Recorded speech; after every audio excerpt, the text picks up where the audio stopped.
Ladies and gentlemen, welcome back. Thank you for tuning in today, being alive, and I hope you all are well. So, I want to talk today about rebuilding trust with the narcissist, soul ties, divine timing, and synchronicity. Well, really, what I want to focus on is rebuilding trust after the narcissist, because you can't really build trust with a narcissist. It's just not going to happen. It's like trying to build trust with a snake that's always shedding its skin and it's never going to change to be the change is always going to be there, but the change isn't the kind of change you're looking for. And so with that being said, it has become clear to me that this channel that I've created, the people really are interested in narcissism and spiritual development, which is exactly, up my alley. I've had a lot of experience with narcissists in the past, and I would consider myself a very spiritual person. I try to live each moment that way. And I understand and have become attuned to the spiritual world that we live in. And I am just very humbled and honored to have this opportunity. So, without further ado, let's discuss the descriptions and the definitions of what a soul tie is, divine timing, and synchronicity. So, a soul tie is essentially any kind of spiritual, emotional, or physical attachment that you have to another individual. And this individual may or may not actually have a soul. And what I mean by that is that there are some people in this world that do not have souls. I've mentioned this in a previous video before, but this is definitely the case with the narcissist as well. They do not have a soul. There's no soul to save. It sucks. Get over it. That's just the way it is. And that the sooner you accept that, the sooner you'll be able to heal and rebuild trust within yourself after the narcissist. So the soul tie can come in many different forms, but that is essentially what I mean when I say soul tie, is some kind of attachment of some kind. Divine timing. Now, divine timing is basically, you can think about it as the Most High's time or ordained time. It's when you understand that life is not a race, and it's when you understand that things are not going to always happen on your time or the way that you wish them to happen. Sometimes it's going to be best on the Lord's time. And I mean that with absolute humble sincerity. So,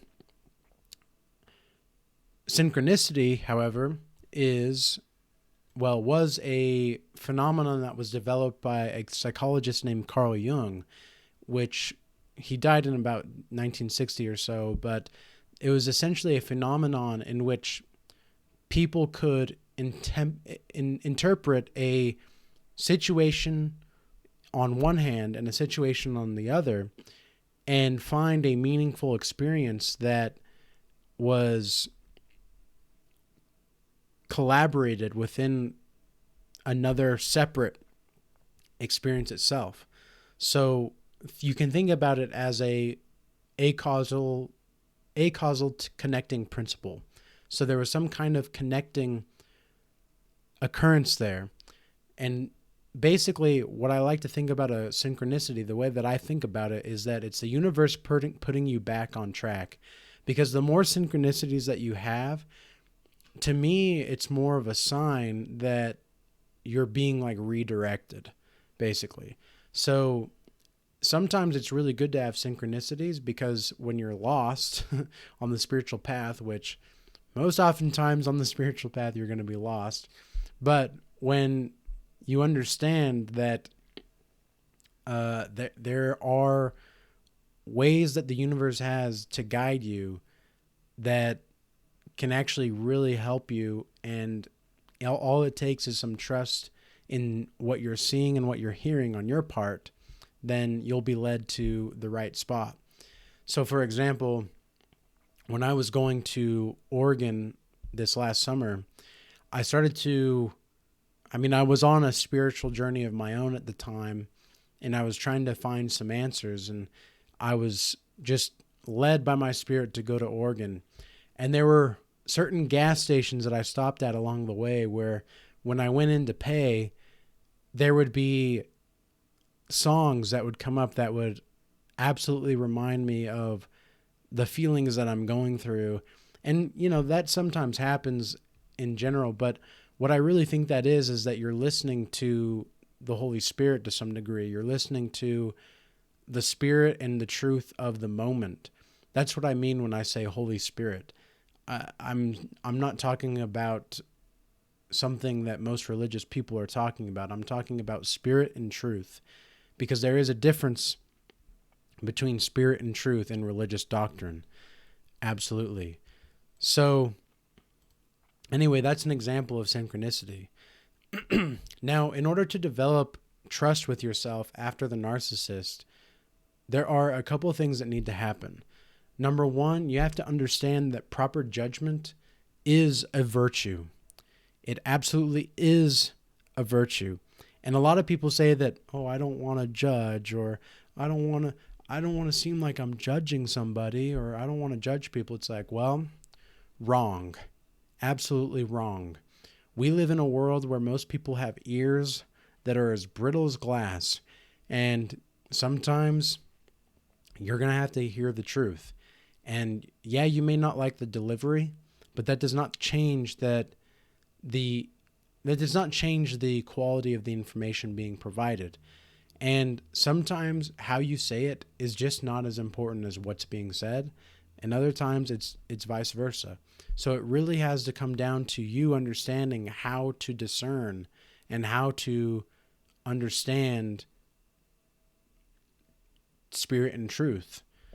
So how do you rebuild trust with yourself?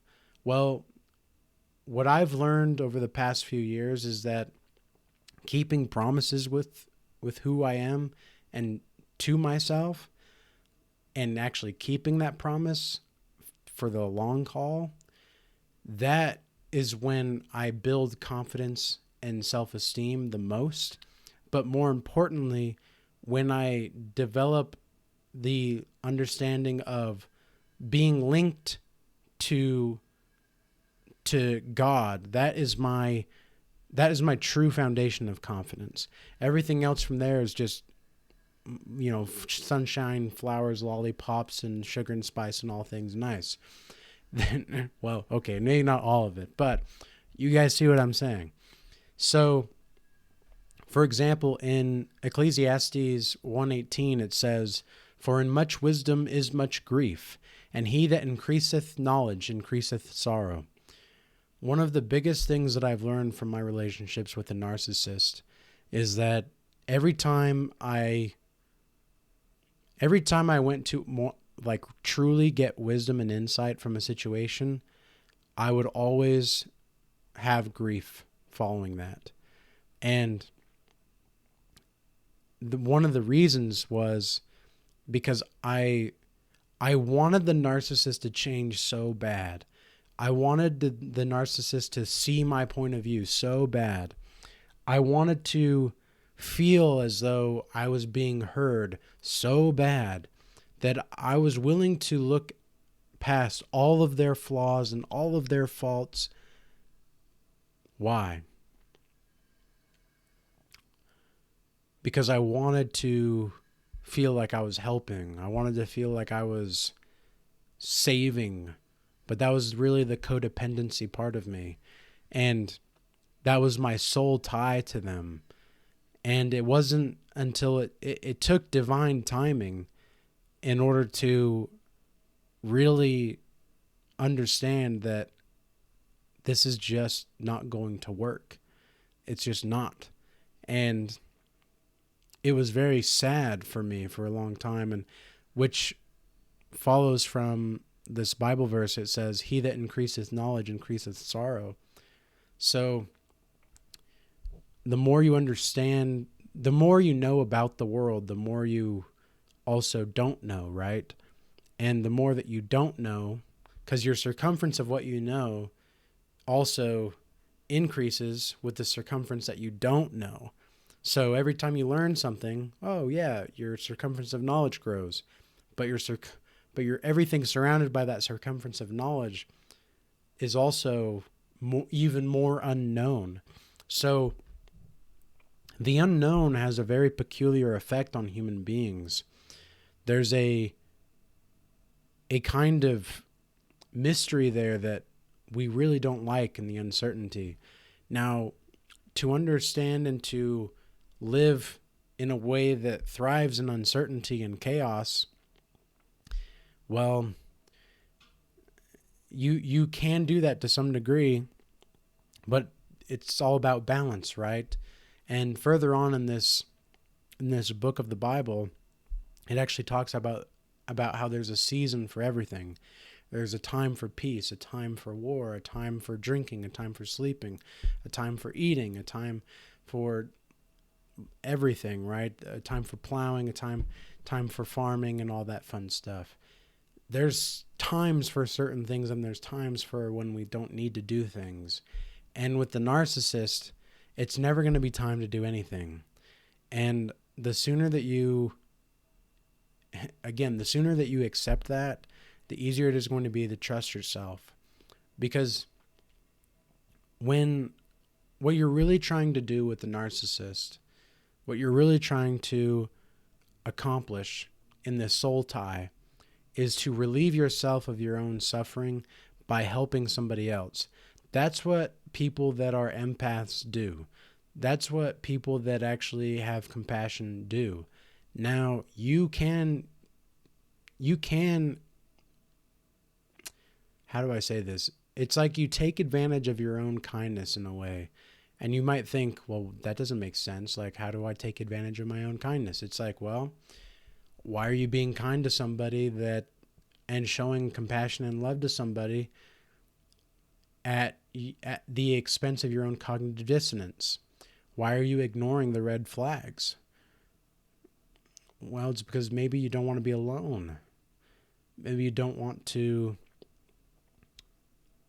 have to work to get out of where you are. Maybe you just don't have the tools right now to get out of the house or whatever if you're living with a narcissist. That was one of my cases at one point, was I just didn't have the resources available to leave. What did I do? I left anyway. I could not take it. And I ended up going to a place where, yeah, it was a lot smaller. It was a lot... my whole lifestyle changed. I'll say that. My whole lifestyle changed. But the thing that I found in that change, the greatest change of all, was the courage to trust myself. That was the most powerful learning experience that I had from leaving the narcissist. And learning how to have courage in myself and learning to believe in myself was the first step to truly rebuilding that trust. And because what happens over time is when you're around a narcissist, your nervous system attacks itself, right? So when you have a nervous system that is constantly attacking itself because of the gaslighting, because of the manipulation, it's like me holding up this candle and saying this is not a candle. That is a blatant lie, right? But that is exactly the kind of thought process that the narcissist goes through. They want to tell you that water is not wet. It is very damaging to your core essence and your spiritual life force. And what I want to tell you all right now is that do not keep joy from your heart at the expense of a narcissist's falsehoods. It's not worth it. And it's not... You are sure as hell worth more than that. So With that being said, I hope this information was useful, and I hope you all have a blessed day, and may peace be with you. Till next time.